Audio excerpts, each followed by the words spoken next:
기도합니다. 아멘. 할렐루야. 참으로 감사한 또 참으로 좋은 주일입니다. 저희들 마음이 이 계절을 따라 요동칠 때가 있잖아요. 가을이 되니까 또 가을 기분이 또 들고 또 기분에 따라서 감정이 또 요동칠 때도 있습니다. 그러니까 또 사람이겠죠. 감정에 기복이 없다면 어떻게 또 사람이라 할 수 있겠습니까? 여러 가지 저희들 마음들 가운데서 또 이러한 감정의 그 표현들을 우리는 기도를 통해서 하려고 합니다. 그리고 또 기도를 통해서 우리 삶의 환경과 여건들을 바꿔보려고 또 노력들을 하죠. 성경에 보면 많은 기도의 사례들이 나옵니다. 그리고 그 기도들을 어떻게 적용할지에 대한 말씀들도 나오죠. 우리는 어떻게 기도하면 될까? 또 어떻게 기도하는 것이 참 필요할까? 그 고민들을 가지고 스스로에게 질문도 해보고 또 공부도 해보고 성경에서 말씀을 찾기도 합니다. 특별히 중요한 것은 예수님께서 우리들에게 주신 그 기준이겠죠. 그 기준에 따라서 또 예수님의 가르침에 따라서 기도한다는 것이 우리들에게 가장 필요한 일 아니겠습니까? 예수님의 제자들도 예수님께 우리들도 기도를 가르쳐 주십시오라고 요청을 드렸었죠. 우리는 기도를 우리 마음 가운데 떠오르는 대화들을 하나님과 함께 나눈다라고 생각들을 하는데 그렇게 하는 것도 맞습니다. 그러나 전통적으로 또 내지는 우리들의 그 역사를 살펴보면 신앙의 역사를 살펴보면 많은 그 좋은 기도문들 그 기도문들이 교회 안에 전래되어 온 것들을 보게 됩니다. 전통적인 그 교회들 안에는 기도의 전승들이 있어요. 이 기도문 책들이 있습니다. 그래서 그런 책들을 가지고 기도를 하기도 합니다. 한동안 교회 안에서 참 오랫동안 쓰여져 왔는데 너무 그것만 의지하고 그것이 마치 그 주문처럼 잘못 사용되기도 하고 하다 보니까 개혁교회 안에서는 많이 멀어지게 되었죠. 그러나 저는 기도문이 갖는 그런 유익도 상당히 크다라고 생각을 합니다. 그래서 좋은 기도문이 있으면 저는 또 그런 기도문에 대한 전승들이 있는 그 책들을 또 살펴보기도 하고 또 어떻게 기도를 해왔는지를 보기도 합니다. 오늘 본문에서는 마태복음 5장에서 7장까지 산상설교가 나오고 있는데요. 그 가운데서 오늘 본문 6장에 보면 구제와 금식과 기도에 관한 세 가지 주제를 가지고 예수님께서 교훈을 주십니다. 구제, 금식, 기도 모두 다 어디 부분에 포함이 되냐면 결국은 기도의 행위입니다. 구제를 하는 것도 기도 가운데 이루어지는 것이고요. 금식은 더할 나위 없이 기도와 관련이 있고요. 또 기도는 이 모든 것들의 총체적인 그 표현인 것입니다. 그래서 이 구제와 금식과 기도에 관한 결정판을 주님께서 주시는 것이 바로 주기도문입니다. 그래서 우리가 주기도문을 항상 암송을 하죠. 그리고 주기도문에 능력이 있다고 생각을 하는 것은 이 모든 것들이 함축되어 있기 때문입니다. 그런데 주기도문 할 때 사실 외워지지 잘 이거 하나하나가 머릿속에 떠오르면서 이렇게 따박따박 들어와지질 않잖아요. 이것도 연습입니다. 훈련이고.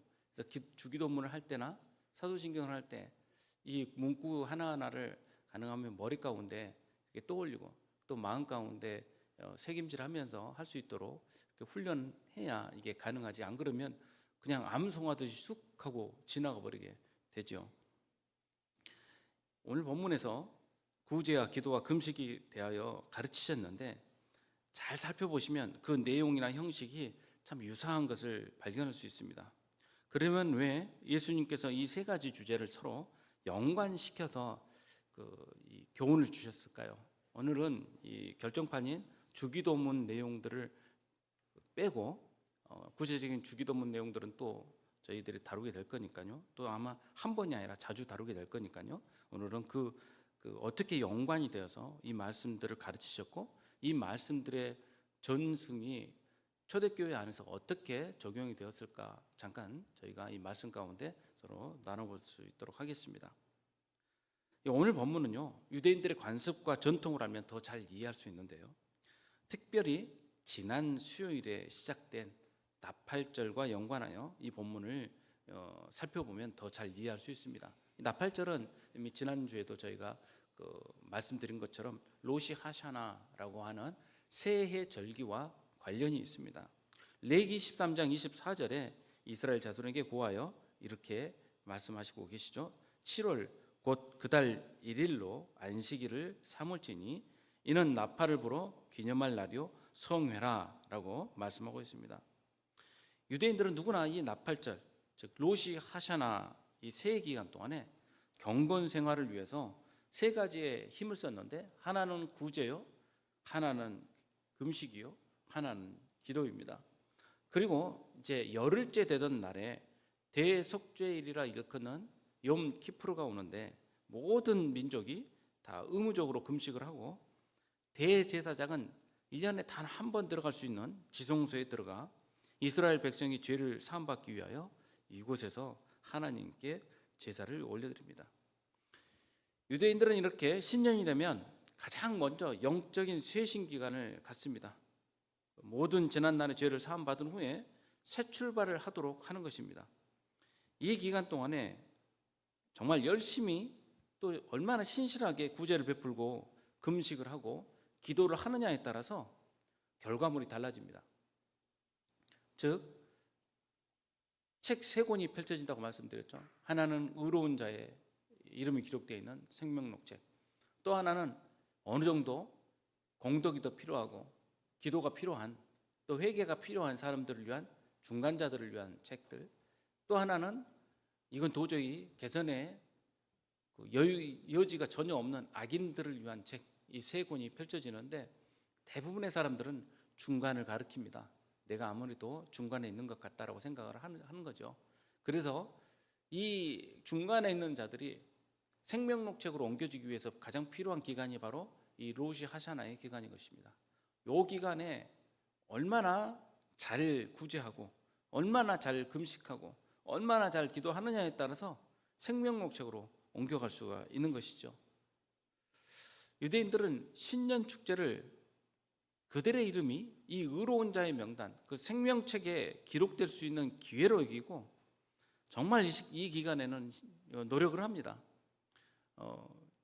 제가 이스라엘에 살 때도 보면은 종교적 유대인이 아니라 할지라도 이 기간만큼은 어떻게든 금식도 하고 이 기간을 지내보려는 사람들이 참 많습니다. 이 기간 동안 잘하면 되리라 생각을 하는 것이죠. 이제 이런 것이 이제 단점이라 할 수 있겠죠. 1년 365일 하나님께서 요구하는 거룩한 삶이 아니라 이 기간만 반짝 어떻게 해서라도 결과를 좋게 얻어보려는, 적은 투자로 큰 결과를 얻어보려는 그런 심보들이 자리 잡을 수 있는 그런 단점이 어느 정도 있습니다. 그러나 그럼에도 불구하고 1년에 한 번씩은 정신 차리게 하는 그 기간이 온다는 것은 굉장히 의미가 있다고 볼 수 있겠습니다. 왜 이런 전승이 오게 되었는가 하면요, 유대인들은 상당히 많은 이야기들을 전승에 따라서 전례를 하는데 그 전례들이 탈무드라는 책 가운데 기록이 되어 있습니다. 우리는 탈무드가 유대인들의 지혜를 위한 그런 책으로 잘못 알려져 있는데 전혀 그것과는 관련이 없고, 그 지혜는 하나님의 지혜라고 한다면 맞겠죠. 하나님의 말씀을 해석하고 삶 가운데 어떤 경우들이 있었는지 많은 사례들과 예화를 들여서 설명하고 있는 책이 이 탈무드를 알 수 있겠습니다. 탈무드는 하나님의 율법을 이해시키기 위해서 쓰여진 책이에요. 그 책에 보면은, 그 전승들에 보면 하나님께서 천지를 창조하신 날이 엘룰월 25일이라 했는데, 엘룰월은 유대의 음력절기로 6월입니다. 그러니까는 이 음력절기로 지금 이 달이 티슈리 7월인데 이 달 바로 전달에 해당되는 거죠. 전달 마지막쯤에 하나님께서 천지를 창조하셨대요. 그리고 아담과 하와를 창조하신 날이 이 티슈리에 해당되는 7월에 해당되는 첫날, 아담과 하와를 창조하셨다라고 전례하고 있는 것이죠. 어떻게 알겠어요, 그날을 우리가? 그냥 어떻게 보면은, 그래도 아담과 하와가 태어난 생일이 필요하니까 결정한 것 같아요. 제가 보기에는 우리도 사실 12월 25일 예수님 생일로 크리스마스로 지키고는 있지만 이날이 정확하게 예수님의 생일이라고 알고 있지는 않습니다. 다들 그렇잖아요. 그날이 예수님의 생일이 아닐 확률이 더 높죠. 그러나 하루를 기념해서 그렇게 하기 때문에 또 그거와 관련된 배경들이 있기 때문에 그걸 가져다가 이제 우리들이 크리스마스로 지내고 있는 것 아니겠습니까? 사실 그 날이 맞냐 안 맞냐가 아니라 그 의미를 어떻게 적용하냐가 더 중요한 것이겠죠. 그러하기 때문에 이 날 아담과 하와가 창조된 날 그리고 그 생일날이 로시 하샤나 곧 신년이라고 여겨져서 이 날을 지키고 있는 것입니다. 그 역사도 그렇게 오래된 건 아닙니다. 그리고 이 날을 뭐라고도 부르냐면요, 경외의 날이라고도 부릅니다. 왜 경외의 날인가? 유대인들의 신년 축제는 다른 신년 축제와 많이 다릅니다. 보통 신년 축제를 하면은 막 떠들썩하고 그리고 파티하는 기분이 훨씬 많이 들죠. 그러나 유대인들의 신년 축제는 즐겁게 하기는 하지만 그 안에는 뭐가 깔려 있냐면 경외감이 깔려 있어요. 바닥에. 기쁘고 즐거울 수 있는 이유는 하나예요. 하나님 때문이에요. 그렇기 때문에 그 하나님 때문에 기쁘고 즐겁기 때문에 하나님을 향한 경외감이 함께 깔려 있는 거예요. 그 바탕 안에. 그래서 두려우면서도 기쁜 거예요. 이 감정들이 이 로시 하샤나 때 표현되고 있는 것이죠. 이러한 전승들은 어떻게 보면은 우리 교회 안에도 깔려 있습니다. 우리가 그 송년주의를 보낼 때 저녁에 다른 사람들은 떠들썩해도 우리는 그 시간에 예배드림으로 하나님과 더불어 그 새해 첫 시작을 하려고 하지 않습니까? 그럴 때 깔려 있는 것은 기쁨이요, 또 한편으로는 경외감 아닙니까? 이러한 것들이 좀 어떻게 보면 유사점이라 할 수 있겠네요. 신년의 첫날부터 열흘 동안을 야밈, 노라임, 야레라고 합니다. 야레라는 것은 이제 경외라는 뜻인데요. 그 경외의 날들은 하나님을 두려워하는 날들이에요. 다른 날들도 우리들이 주의하지만 이 날들은 특별히 하나님의 살아계심을 주목하여 본다는 것이죠. 경외감을 갖고 본다는 것입니다. 이 경외의 날들은 욤 키푸르라고 불리우는 이 대속죄의 절정을 이루면서 끝나게 됩니다. 이 기간 동안에 하나님의 심판을 기억을 하는 것이죠. 그리고 돌이키는 회개의 마음으로 자기 자신을 돌아보게 됩니다. 이 경외의 날들을 올바르게 지키기 위해서 노력을 하는 것이죠. 그래서 이 날에는 인사를 할 때도 이러한 그 말들을 서로 많이 주고받습니다. 하나님께서 새해의 삶을 우리들의 그 새로운 한 해의 삶을 새해에 심판하셔서 대속죄일에 임봉하십니다. 그 말들이 이 안에 그 기도문 안에 깔려 있어요. 이 안에요. 유대인들의 전통에 따르면 이 혹독한 하나님의 심판을 누그러뜨리는 딱 세 가지 길이 있어요. 자신들에게 오는 심판에서 벗어날 수 있는 딱 세 가지 길이 있는데, 하나는 회개요, 하나는 기도요, 하나는 구제입니다. 테슈바라고 하는 회개, 그리고 트필라라고 불리는 기도, 그리고 째다카라고 하는 구제, 이 세 가지입니다. 이 세 가지를 잘하면 항상 그들에게는 기회가 주어지는 것입니다. 특별히 회개의 문을 강조하죠. 아무리 악한 사람이라도 하나님 앞에서 돌이키면 된다는 거예요. 그래서 로시 하샤나부터 시작해서 용키프로 약 10일 동안의 그 기간 안에 찾아오는 안식일이 있는데, 이 안식일이 굉장히 중요해요. 샤밧, 슈바라고 말합니다. 어제죠. 어떻게 보면 샤밧, 슈바라는 것은, 슈바는 돌아온다라는 뜻이에요. 그러니까 회개의 안식일, 돌아오는 안식일이라고 할 수 있겠습니다. 이 안식일이 굉장히 중요합니다. 이 날은 죄로 인해서 하나님을 떠난 모든 이스라엘이 돌아오는 안식일이기 때문이죠. 오늘이 어떻게 보면 우리에게는 샤밧, 슈바의 의미가 있겠습니다. 지켜야 할 계명들, 유대인들이라면 이 기간 동안 꼭 해야 될 그러한 그 지침서 같은 것들이 있는데, 그 중에 하나는 이 새해에는 내가 어떻게 더 성장할 수 있을까를 묵상을 해야 됩니다. 이 성장은 개인적인 자질을 말할 수도 있겠지만 무엇보다도 하나님 안에서 어떻게 내가 성장할 수 있는가를 묵상해야겠죠. 그게 이 신년이 다가올 때 또 신년 안에서 해야 될 지침서 중에 하나이고요. 또 하나는 나 때문에 고통당한 사람이 있었는지를 돌아봐야 돼요. 이게 민감한 거죠. 사람들은 상처 준 사람들은 잘 몰라요, 사실.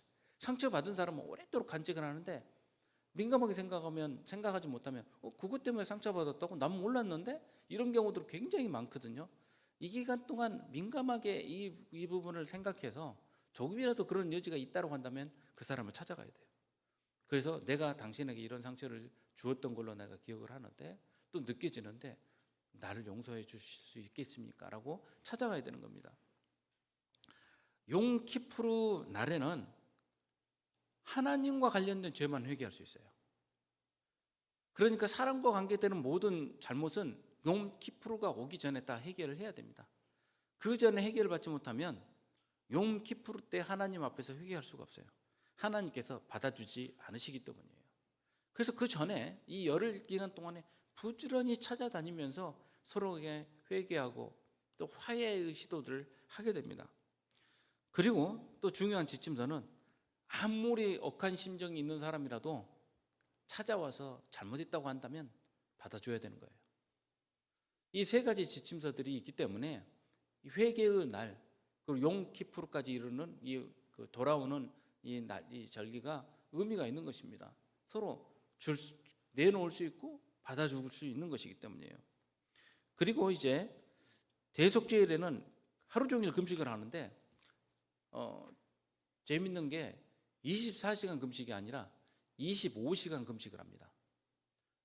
왜 25시간 금식을 하냐면 금식이 조금 부족해가지고 실패하면 안 되니까.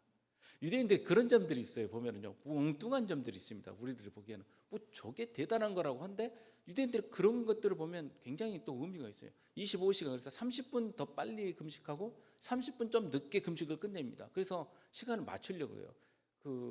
샤밧이 시작하는 안식일도 마찬가지예요. 해가 지는 시간을 잘못 지켜서 안식일을 어기면 안 되니까 조금 더 빨리 이 시간들을 적용을 하고 지역에 따라서 샤밧을 시작하는 나팔 소리가 달라져요. 굉장히 그것을 잘 재는 랍비들이 있어서 그 시간에 어김없이 나팔을 봅니다. 이스라엘의 예루살렘에 예루살렘에 큰 재래시장이 하나 있는데 그곳에 가면 이 사람들이 돌아다니면서 나팔 부르는 시간이 있어요. 해시계가 딱 꽂혀 있는데 그 시간이 딱 되면은 바로 나와가지고 나팔을 불면서 난리를 칩니다. 빨리빨리 집에 들어가라고 돌아다니면서 삿대질을 해가면서 난립니다. 지금까지 못하고 있냐고 하면서 막 난리를 칩니다. 저는 쫓아다니면서 사진 찍죠. 이 기간에 회개만 하는 것이 아니라 기뻐합니다. 10일 동안 회개를 잘 마친 유대인들은 이 대속죄일이 끝났다는 쇼파르, 이 나팔 소리가 울리면 자기 이름이 드디어 하나님 책에 기록되었다는 것을 기뻐하면서 이제 큰 기쁨을 서로 나누게 되죠.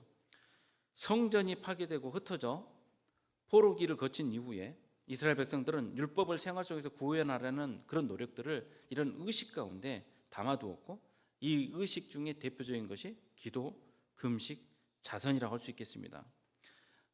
그래서 이 기도, 금식, 자선이 가장 잘 드러나는 나팔절 즈음에 예수님께서 이 기도에 관한 가르침을 주신다라고 보여지게 되는 겁니다. 이미 의식화되어 버려가지고 생활 가운데 굳어져 있는 이런 기도, 금식, 자선이 사람들에게 받는 칭찬과 또 사람들에게 받는 그런 존경의 그런 표현으로 이제 내가 잘했구나라는 것을 그것을 통해서 확인하는 이런 부분이 커져버렸기 때문에 예수님께서 이런 부분들을 지적하시면서 참된 기도와 구제와 회개가 무엇인지를 가르치고 계시는 거예요. 그래서 첫 구절이 이렇게 되는 거예요. 사람에게 보이려고 그들 앞에서 너희 의를 행하지 않도록 주의하라. 사람의 눈을 의식하지 말라는 거예요. 우리는 사람 눈을 의식하는 것이 굉장히 습관화되어 있지 않습니까? 누군가 내가 한 행동을 조금 언짢게 이야기하면 바로 우리는 대응을 해요. 우리 안에 방어 기제가 있거든요. 그래서 나는 그런 거 아니었는데 하고 구구절절 변명하려는 것이 우리 가운데 이렇게 습관화되어 있어요. 그런데 이제 나이를 좀 들고 성숙하면 알게 되죠. 굳이 그럴 필요 없다는 거. 시간이 다 해결한다는 거. 그래서 씩 웃고 지나가는 경우들이 이제 조금씩 더 늘어나게 되죠. 근데 나이를 거꾸로 먹는 분들도 계시긴 합니다. 그 예전에는 안 그랬는데 나이가 먹을수록 더 아이처럼 돼가지고 조금만 그래도 토라지고 조금만 그래도 더 막 그냥 그러신 분들이 계시기도 하는데, 돌아보면 그게 그렇게 중요하지 않다는 걸 알게 되죠. 그리고 사람들이 내가 한 행동과 내가 한 잘한 일을 주목하는 것을 즐겨하죠. 나이가 들수록 명예욕이 더 높아지잖아요. 사람들이 나를 향해서 칭찬하는 것을 아이 뭘 그것 가지고 말을 하면서 속은 기쁨이 가득 차죠. 예. 이런 습관들이 우리 가운데 있는데 이걸 하지 않도록 주의하라는 거예요. 만약 그렇게 한다면 하늘에 계신 너희 아버지께서 상을 주실 거고, 그렇지 않는다면 상 받지 못한다는 거예요. 상 받기 위해서 하잖아요, 사람들이. 왜 로시 하샤나가 필요합니까? 생명책 때문에 그렇지 않아요? 생명책에 기록되는 것이 진짜 중요한 건 아니에요? 그런데 사람들이 인정해 주는 것으로 끝나버릴 때가 대부분이더라는 거예요. 그래서 예수님께서 가장 중요한 기준으로 이 말씀을 하시는 거예요. 사람들이 뭐라고 하든 하나님께서 어떻게 보시는가를 주목하여 보라는 거예요. 그게 우리 삶 가운데 거룩한 경건의 습관이라 할 수 있겠습니다. 그 경건의 습관을 잡는 것 중에 하나가 아침 묵상이에요, 사실은요. 아침 묵상을 하면서 내가 오늘 하루가 튜닝 되는 겁니다. 이제 맞춰지는 거예요. 하나님의 관점으로 맞춰지는 거예요. 이런 관점을 맞추는 것이 없으면 한 주간 내 힘들다가 이제 주일이 돼서야 한번 반짝하고 또 그렇게 또 시작하는 겁니다. 구제할 때 주의해야 될 일들이 바로 이 구제라는 것, 여기서 너희들이 사람들에게 보이려고 주의하라는 이 부분을 구제할 때 주의사항으로 주시는 것이 2절이죠. 그러므로 구제할 때 외식하는 자가 사람에게서 영광을 받으려고 회당과 거리에서 하는 것 같이 너희 앞에서 나팔을 불지 말라. 나팔 분다는 말이 나오는데 이것은 뭐냐면 내가 구제를 할 때마다 옆에서 사람들이 주목해 볼 수 있도록 어떤 장치들이 구현되어 있어요, 옆에. 그래서 돈 많은 사람들은 따라다니면서 그것들을 칭송하는 사람들이 따라다녀요. 와 하면서 옆에서요, 저분 하시는 것 좀 보세요 하면서, 요즘 보면 이제 언론이라 할 수 있겠죠. 그거 동원해서 이제 까는 것 아니에요. 어디에다가 어떻게 뭘 했다라는 것들을 막 사방됐다 집어넣는 것 아닙니까? 주목받으려는 것이죠. 사람에게 영광을 받으려고 회당과 거리에서 하는 것 같이 그렇게 하지 말라는 거예요. 전통적으로 경건한 유대인들은요, 꼭 그 자살을 할 때 사람들이 주목하게 하였고, 기도할 때도 사람들이 듣는 거리에서 큰 소리로 하는 그런 전통들이 있었던 것입니다. 구제라는 말 자체가 무슨 뜻이냐면요, 이 엘러의 시몬의 이 뜻은 무슨 뜻이냐면요, 엘레이손이라는 뜻에서 오는 건데, 이 엘레이손은 자비란 뜻입니다. 자비를 베푼다는 것인데, 왜 자비를 베푸냐면요, 하나님께서 나를 자비롭게 대하시길 바라는 마음 가운데 자비를 베푸는 거거든요. 여러분 기도문 가운데 끼리의 엘레이손이라는 그 말 들어보셨죠? 못 들어보셨어요? 기도 전승 가운데 내려오는 그 아주 중요한 기도문입니다. 끼리의 엘레이손. 이게 찬양으로도 굉장히 많은 버전이 내려오고 있어요. 기도 찬양 가운데 끼리의 엘레이손을 계속 반복하는 건데, 끼리에라는 뜻은 주님이란 뜻이죠. 엘레이손은 자비죠. 주님 나에게 자비를 베풀어 주시옵소서. 이게 끼리의 엘레이손이에요. 그 기도문을 계속 반복하는, 그러니까는 기도에 대해서 우리가 잘 생각이 나지 않는다, 어떻게 기도할 줄 모른다, 그러면 이 단어만 반복하는 겁니다. 주님 나에게 자비를 베풀어 주시옵소서. 주님 나에게 자비를 베풀어 주시옵소서. 이 말씀이 끼리의 엘레이손이에요. 이렇게 계속 기도하는 이제 전승이 우리 교회 가운데도 있는데, 바로 이 부분은 성경에 보면 많은 이들이 주님 앞에서 이 말씀들로 기도하고 간청하였기 때문에 이런 기도문이 나오는 것이죠. 기도할 때 사람들에게 영광을 받지 않도록, 구제할 때 사람들에게 영광을 받지 않도록 어떻게 하느냐, 왼손이 하는 것을 오른손이 하는 것을 왼손이 모르게. 그래서 손이라는 단어는 사실 원문에는 없어요. 오른쪽이 하는 것을 왼쪽이 모르게. 이것은 단지 우리의 행위로만 말하는 것이 아니라 우리의 마음 상태까지 다 표현하고 있는 거예요. 그러니까 사람들이 모르게 하라는 거예요. 진짜 어렵죠. 내 안에는 자랑질하고 싶은 마음이 요동치를 치고 있는데 그게 어떻게 숨겨질 수 있습니까? 하나님, 사람 모르게 하겠습니다 해놓고 살짝 주위를 돌아보는 것이죠. 누군가 봐줬으면, 이것 좀 봐줬으면, 사람들 그렇기 때문에 이렇게 하려는 것이죠. 그러나 주님께서 엄격하게 말씀하시는 것은 이러지 말라는 거예요. 사람들이 너를 보고 와 하는 순간 이미 선물은 끝이 났어. 하나님께서 주실 것은 이 사람들이 다 줘버렸기 때문이에요. 하나님께 받고 싶어? 사람들에게 받고 싶어? 하나님께 받고 싶은 거죠. 사람들이 내가 몰래 했는데도 드러나는 것은 어찌할 수 없습니다. 그것은 이제 그렇게 되겠죠. 그러나 사람들이 몰라서 지난 것을 억울하게 생각하는 것은 그것은 정말 초보적인 심정이라 할 수 있겠습니다. 그래서 기도할 때도 외식하는 자처럼 하지 말라는 거예요. 그들은 사람에게 보이려고 큰 소리로 오기에서 회당에서 기도하기를 좋아한다는 것입니다. 그러면 이미 상 받았다는 것입니다. 기도할 때는 골방에 들어가라는데, 이 골방은 작은 방을 말하는 것이 아니라 그 사람들에게 눈에 띄지 않는 곳을 이야기해요. 이 골방은 창고 같은 곳을 원래 말합니다. 창고는 문이 잠겨질 수 있기 때문에 안에서 닫고 한다는 거예요. 골방에 들어가서 문을 닫고 은밀한 중에 계신 내 아버지께 기도하라. 은밀한 중에 보시는 내 아버지께서 갚으시리라. 근데 오늘날은요, 사람들이 보는 데서 기도하는 게 이제 필요한 시대가 됐습니다. 오히려 몰래 기도하려고 그래요. 나 좀 식사 기도도 그렇잖아요. 사람들 볼 때 좀 하면은 뭔가 너무 티내는 것 같고, 요즘은 교회 다니는 사람 좋게 안 보니까 아이고 저 예수쟁이 이 말도 안 들으려고 얼른 눈 감고 딱 뜹니다. 그런데 이제는 오히려 이런 기도는 사람들에게 이제 드러내서 보여야 될 시기가 되지 않았나, 거꾸로 이런 생각이 없지 않아 들기도 합니다. 모슬림들은요, 어떤 사람을 경건하게 보냐면요, 이마에 상처난 사람을 경건하게 봅니다. 그 사람 보면 존경하는 고개를 숙여요. 이마에 상처는 쉽게 나질 않아요. 어떻게 나냐면 기도를 할 때 머리를 바닥에 숙여서 계속 머리를 비벼대야 나는 거예요. 여기 딱지가. 이 머리에 딱지가 나려면 얼마나 많이 비벼야 되겠습니까? 그러니까 기도를 모스크에 가서 또 기도 시간에 바닥에 납작 부딪혀서 계속 얼마나 머리를 땅에다 찍었는가가 이 머리 이마에 나잖아요. 그래서 성인들을 보면요, 이마에 딱지가 있어요. 성인 이콘에 보면요, 요한도 그렇고요. 또 요한계시록을 기록한 요한의 모습은 가운데 딱지가 심하게 나 있습니다. 거기에 그 바위가 구멍이 났거든요. 얼마나 비비드셨는가. 가보면요. 그것도 전설 따라 삼천리 이야기이긴 하는데, 얼마나 사람들이 기도를 그렇게 주목하여 봤는지 이제 그런 이야기인 것이죠. 보면은요. 이러한 것들이 사람들에게 인정받는 그런 모습이라고 한다면 오히려 우리는 밑에 수건대고 비벼야겠죠. 안 나도록. 그러면 금식할 때는 어떻게 해야 되는 것인가? 금식할 때는 외식하는 자들처럼 슬픈 기색을 내보이지 말라는 거예요. 일부러 얼굴 흉하게 한다는 거예요. 얼굴이 요즘 상해 보이시는데 무슨 일 있으세요? 제가 금식을 하거든요. 이렇게 이제 사순절 때도 대부분 보면은 얼굴이 좀 파리해 보인달지, 이런 분들 보면 사순절 때 금식을 많이 하시나 봐요. 이런 이야기들을 이제 제가 지금 며칠째 하고 있습니다. 얼마 동안도 제가 몇 분 목사님을 뵀는데 얼굴이 좀 살이 빠져 보이는 거예요. 그래서 아니, 살 빠져 보이는데 무슨 일 있어요? 제가 금식을 하는데 금식을 며칠째 합니까? 지금 10일째 하고 10일이나 하셨어요? 그러는데 물어보니까 저녁 금식만 하신대요. 그래서 제가 그랬죠. 다이어트 하는구만. 물론 그런 금식조차도 우리끼리 이제 웃으면서 하는 이야기겠지만 필요한 거죠.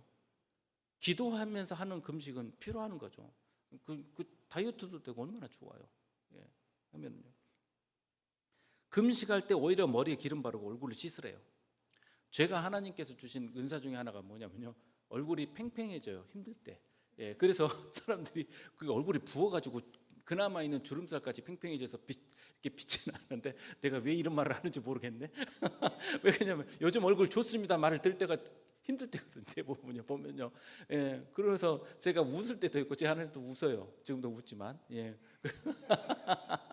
사람들이 보면요, 그거 참 은사더라고요. 그거요. 내가 안 그래도 그렇게 되니까요. 물론 얼굴 팽팽하면 다 고생할 때는 아니에요. 또 그렇게 보지 마십시오. 티 안 나게 한다는 것, 이건 참 어떻게 보면 예수님께서 우리에게 주신 말씀이니까요. 은밀한 중에 계신 아버지께서 은밀한 중에 갚아주신다는 것. 그래서 4번의 공식적인 금식일이 유대인들에게는 있었어요. 금식할 때는 옷을 찢든지 재를 뿌리든지 얼굴에 이렇게 시험에 잿가루가 이렇게 묻어 있어요. 저 사람 금식하네. 그리고 또 옷에 약간 귀퉁이가 찢어져 있어. 찢어진 옷 입고 다녀. 그러면은 저 금식하네. 그러고 보면 요즘 청년들이 금식을 많이 하나? 청바지가 다 찢어져 갖고 막 이렇게 돌아다니던데 보면요. 아니면 가슴을 계속 치고 있든지. 이거 소화가 안 돼서가 그런 게 아니라 이게 기도하는 거예요. 예, 가슴이 답답해서 그런 게 아니라 갈대같이 숙이면서 슬픈 얼굴을 하든지 이런 것이에요. 이래서 이 바리새인들은 일주일에 2번 금식을 공식적으로 했습니다. 목요일과 월요일. 기독교인들은 금요일 날 금식을 했어요. 왜 금요일 날 할게요? 예수님께서 십자가에 끌려가셔서 십자가에 달리신 날이 금요일이죠. 그리고 바리새인들은 왜 그렇게 목요일과 월요일을 했냐면, 목요일은 시내산에 모세가 율법을 받으러 간 날이라고 그렇게 믿습니다. 그리고 월요일은 율법을 받고 하산한 날이래요. 우리가 어떻게 알아요? 그러나 그렇게 해서 정해서 기도해 왔다는 거예요. 왜 새해에 특별히 기도와 구제와 금식을 했을까요? 옛사람을 벗어버리는 날이기 때문이에요. 이 습관이 에베소서 4장에 나오죠. 너희는 유혹의 욕심을 따라 썩어져가는 구습을 따르는 옛사람을 벗어버리고 오직 너희의 심령이 새롭게 되어 하나님을 따라 의와 진리의 거룩함으로 지으심 받은 새 사람을 입으라. 이 말씀 우리는 새해 될 때 꼭 읊조리지 않습니까? 이 유대인들이 그렇게 했다는 거예요. 에베소서 4장에 보면 그런즉, 자, 새 사람을 입으면 어떻게 바뀌냐면요, 그런즉 거짓을 버리고 각각 그 이웃으로 더불어 참된 것을 말하라. 에베소서 4장 25절에 이 말씀이 나옵니다. 이웃들을 대하고 구제를 하고 금식을 할 때 어떤 마음으로 해야 되냐면요, 화해를 청할 때 참된 것으로 하라는 거예요. 속마음은 아직 풀리지 않았는데 그래 내가 받을게 라고 하면 안 된다는 거예요. 내가 속마음은 진짜 화해를 하는 것이 아닌데 이때 안 떨면 하나님께 야단 맞을 것 같으니까 떠는 신용하러 가는 것, 이러면 안 된다는 거예요. 참된 것으로 하라는 거예요. 하나님께서는 참되신 분 아닙니까? 에멧이라는 단어가 그렇잖아요. 그래서 우리가 살펴볼 때 호세아서에서도 너희가 진실함으로 하지 아니하였다라고 말할 때 그 진실함이 바로 이 참된 것이죠. 분을 내어도 죄를 짓지 말고 해가 지도록 분을 품지 말고, 이 말씀은요 1년에 한 번씩 그렇게 떨어내는 일 하지 말고 매일 해지기 전에 다 해결하라는 거예요. 그러니 우리는 진실로 이 말씀을 우리의 지침으로 삼아야 됩니다. 해가 질 때까지, 즉 자기 전까지 분을 품고 있달지, 마음에 억한 심정을 갖고 있달지, 아니면 억울한 마음을 품는달지, 그리고 누군가를 향한 미워하는 마음을 품는달지, 이것에 대해서 영적으로 습관을 들여야 돼요. 거룩한 습관을요. 자기 전에 기도하면서 다 떨어야 돼요. 그건 우리를 위한 거예요. 몸에 독소도 안 쌓인다니까요. 그래야 잠을 숙면할 수 있다니까요. 억울해서 몸에 쌓인 것들로 잠을 자면 잠을 잘 수가 없죠. 우리가요. 마귀로 틈을 타지 못하게 하라. 그럴 때 틈 타는 것입니다. 악한 일은요 겹으로 와요. 아시죠? 험한 일 당할 때 항상 그것에 주목하는 순간에 또 다른 험한 일이 곧바로 옵니다. 그 교통사고 혹시나 뭐 작은 것 때문에 뭐 딱지 하나 끊기고 씩씩거리면서 차 몰고 가다 보면요 꼭 다른 사고 납니다. 아니면 다른 또 험한 일이 기다리고 있어요. 빨리 떨어버려야 돼요. 빨리 그것을 잊고 전환을 시켜야 됩니다. 도적질하는 자는 다시 도적질하지 말고 더럽게 빈궁한 자에게 구제할 것이 있기 위하여 제 손으로 수고하고 선한 일을 하라. 더러운 말은 너희 입 밖에도 내지 말고 덕을 세우는데 소용되는 선한 말을 하여 듣는 자들로 은혜를 끼치게 하라.